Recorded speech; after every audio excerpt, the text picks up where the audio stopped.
Isa lang pala. Buti dinadali. Dati tawag na. Ang bilis, oh. Pinunod kasi namin. Ayun na, Ate Lisa. Ay, protection. Ayun yung protection na JT. Pero kung wala pala yun, maya dali siya. Ay, oo. Kasi lakas ng tunog sa JT. Matras mo siya. Matras na. Ay. Hindi, nakahinto siya. Ayan.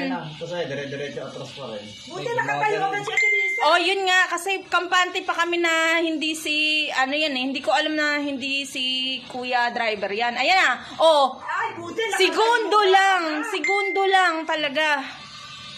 Ang bilis ni Ate Lisa, para siyang ano din, oh.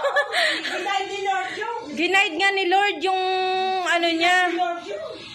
Kami ni David kasi nagtatakip pa na ng ilong kasi ang baho. Diyan lakas yung ano. Oh, ang ano, Dave, akala ko yung driver. Buta ka. Inuumiyak ka na malakas. So, shadow ka ba? Ako si David. Hindi agad ko.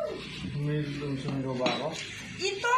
Kaya nga na, sinatigan mo. Sabi ka na, Dali na, oy. na. Eh, syempre, ano na, kabado ka na, kaya wala kang ibang gagawin kundi sisigaw na lang, di ba? Oh, sabi ko. Grabe. Okay. Kasi dire-diretso na.